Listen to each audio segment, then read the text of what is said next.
It is the world that has been pulled over your eyes to blind you from the truth. What truth?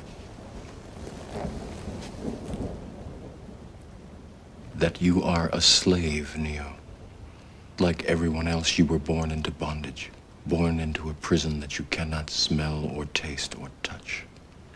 A prison for your mind.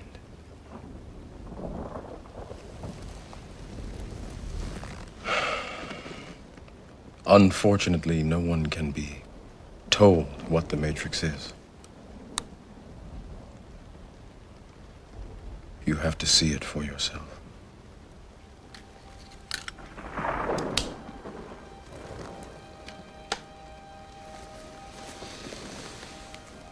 This is your last chance. After this, there is no turning back. You take the blue pill, the story ends. You wake up in your bed and believe whatever you want to believe. You take the red pill, you stay in Wonderland, and I show you how deep the rabbit hole goes.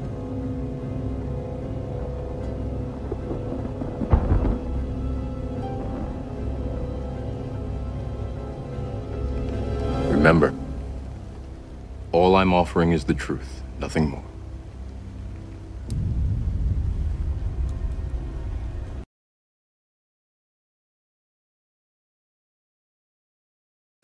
Just on Simon's point, if you don't see the point of making the distinction, then why do we make the distinction at all? Like, why do we split it up in stories and rackets? Why is that useful? If there's no point in trying to figure out, okay, is this a story or is this a racket? I'm just curious about that.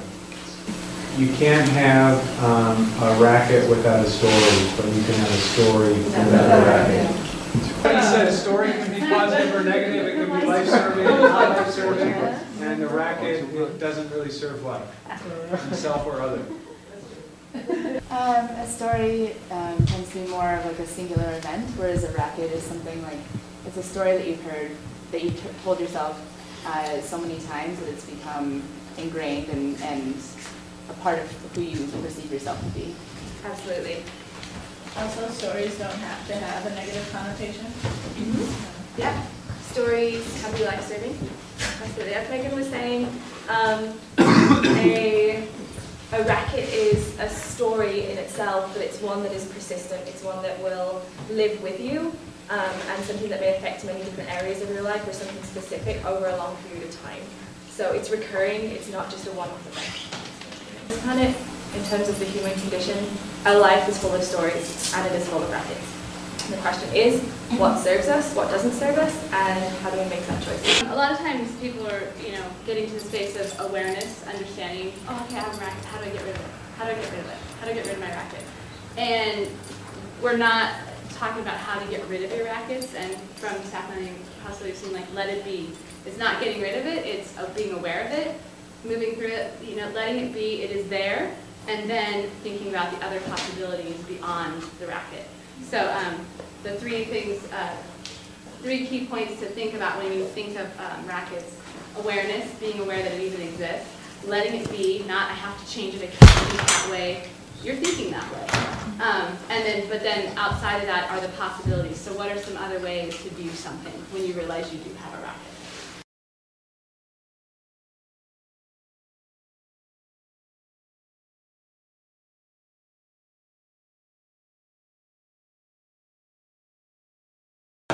Have you guys found an easy way to distinguish between a racket and a weakness? Or is there a distinction? It depends how you would define your weakness, because that goes into the realm of limitations.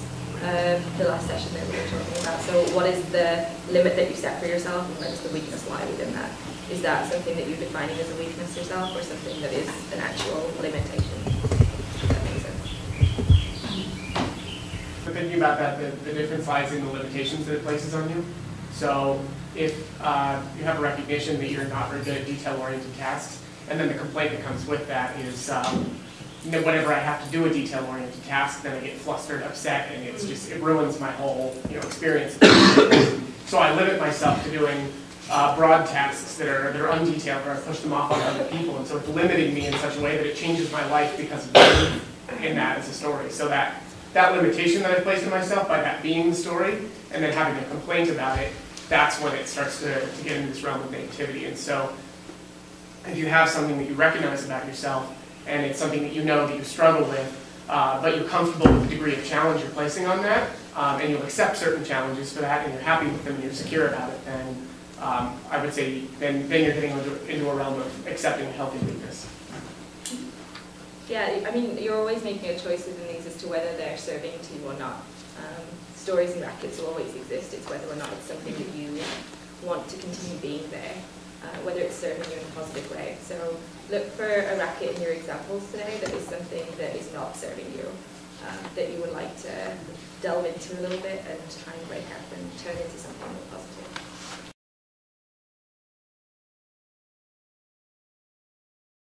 See, I see the phrase like, I can't do this, as being a story but not being a racket. I can't do this and I'll never be able to do that as a life stacking story, but maybe not a racket. Anyways.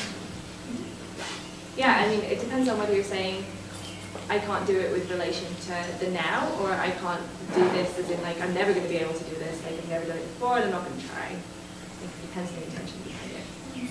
And then the racket would then be, the fixed way of being is then perhaps if there's no, she's so paralyzed by fear of that there's no action, and she consistently doesn't act to create a different possibility for herself.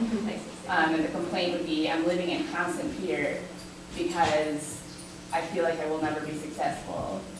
So the racket then is inaction, basically, resulting from this story. That makes sense. I'm wondering how that lands. Yeah, that makes a lot of sense. Matt? I think maybe the predictive nature of the statement, it almost, it limits your ability to see the complaint. So if you translate it to a right now statement, I'm not happy or successful now because I'm financially dependent on my parents.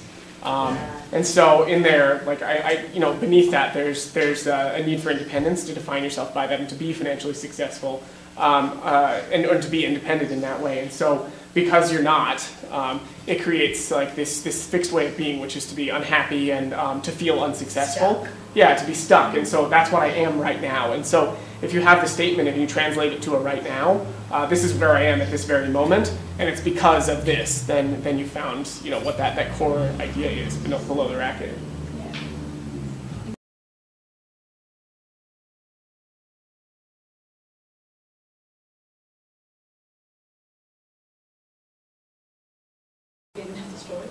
When I was 17, I was totally in love with this guy, like completely head over heels with this guy, and he was a bit older than me, and turned out he was sleeping around behind my back. So yeah, that at 17 to be exposed to that was pretty harsh. And after that relationship, I got into another relationship relatively quickly, again, a lot older than me, and the exact same thing happened. And then I kind of matured a bit and, God's a twat, man. Can't trust them. What's the point, right? Let's just expect it and then no one gets hurt, So when I went to uni, I got into a relationship with another guy who was, funnily enough, same sort of age. And we had a fantastic relationship for 2 years. Or at the time, I thought it was a fantastic relationship. And we talked about moving in together, having kids, what we were going to be doing. We were pretty settled, we were close. And I honestly thought, right, that's it for me then now. This is the guy. However, I kind of, because I've been cheated on and because I no longer trusted men, I pushed him. Like every time we went out, it was text messages, where are you, what are you doing? I'd phone him up and try and analyse the background noises to see if he was telling the truth. And you're an hour late, you're drunk, where have you been? I don't think you slept in your bed last night, you didn't come back to mine. And it was this constant and at the time, I totally thought I was being normal. And I got it into my head, oh, he's cheating on me, I know he's cheating on me. And this kind of went on for about 6 months. to where he eventually broke it up. And for about 6 months after that breakup, I was like, you broke it up because you've been cheating on me and you know that I know. And that's what I told all my friends and all my family. God's honest truth, I told everyone, oh, you were cheating on me, that's why it broke up. Like, I honestly believed it. And after a few months I started thinking, was he? Like, whether he was or wasn't now is totally irrelevant to me. It's the way that I reacted, and the stories and the rackets that carried over from previous relationships. The story that I can't trust men, to and like what's happened in the past. So therefore, you must be doing this, which resulted in what could have been a wonderful relationship, and he probably wasn't doing anything wrong, and it totally just broke it up. So that's my bracket story.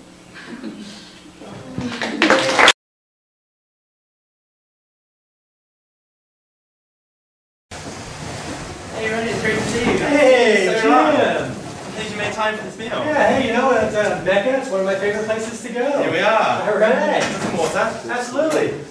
I'm not a coffee drinker myself. Me neither. Yeah. You are? So how have you been? I've been all right. You know, I've had some problems. You know, there's I tell you, there was I just came back and I got this parking ticket, and now I'm just totally depressed about that. I mean, it's $30 I didn't have, and really, that's really dampened my whole day. I've been feeling so ill recently. I don't know what it is. I can't sleep, and it's just really annoying me. I've got no energy now. I'm not doing anything. It's really annoying. I'm sorry, I haven't finished with my story yet. I've not been sleeping very well, and I just don't know if it's going to get better. My throat hurts, my cough hurts. It's not getting any better. I just don't feel well. You know, it's cloudy today, and I just, you know, I'm a sunshine person. When it's not sun shining outside, I just don't feel all right.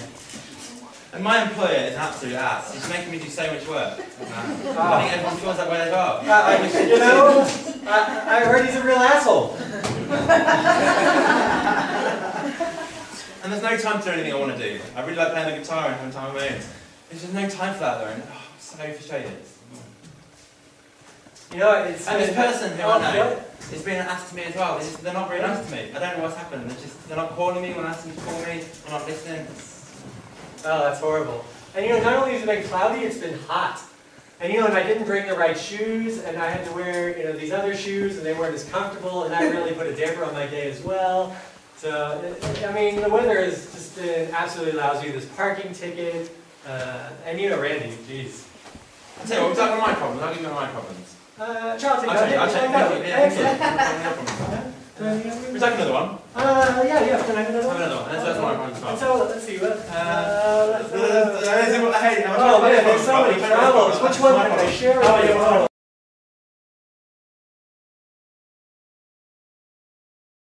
You've always that person chasing the carrot, so I'm a little kid, and I wake up, and my friend's got a better bike than me. That's really annoying, so I tell my mum, this friend's got a better bike than me, she won't listen, she's had enough of that. I go to my friend's house, and they're wrestling to the floor and something, you know, he's tickling me and hitting me and pushing me to the floor. Oh my god, I'm chasing the carrot of happiness. And I wake up and I'm a little bit older. Oh, this girl I really like, she's not interested in me. That's really shitty as well. And I hate school. I've got no friends bored. You know, school sucks. I want to be outside running around. But instead I've got to listen to the teacher go on and on and on. So I go back to bed. Oh shit, I woke up late. Crap. I woke up late. So I now need to go to work and I'm stuck in traffic. So the day starts late because I'm stuck in traffic. And I want to get home early to watch the soccer, but I've got to stay at work because my boss making me do this thing. I'm watching the soccer and oh crap, my football team loses. And then I have dinner. And I don't really like the food, but I have it anyway because my wife made it, that's fine. And then I go back to bed. And then I get up again, and now I'm a little bit older. And now I'm too old, so I've not really got my strength and my physicalness anymore, so I can't really run. And I keep getting ill as well, and my joints hurt, and I'm just getting old. I don't like it. And now I'm a little bit older, and all I can do is sit here. And people come up and talk to me, and I'm in a nursing home, and I wish I could escape from this nursing home. It's like a prison. But it's shitty in here. We get given food. I don't have a choice of what I want to eat. I get told when I need to go to bed. It's rubbish. And actually this time I won't wake up because I'm dead. And the last thing in people's lives that happens to them, they get put in the floor and people kick dirt in their face to cover them up. So, people spend all their lives chasing a carrot for happiness. It's interesting.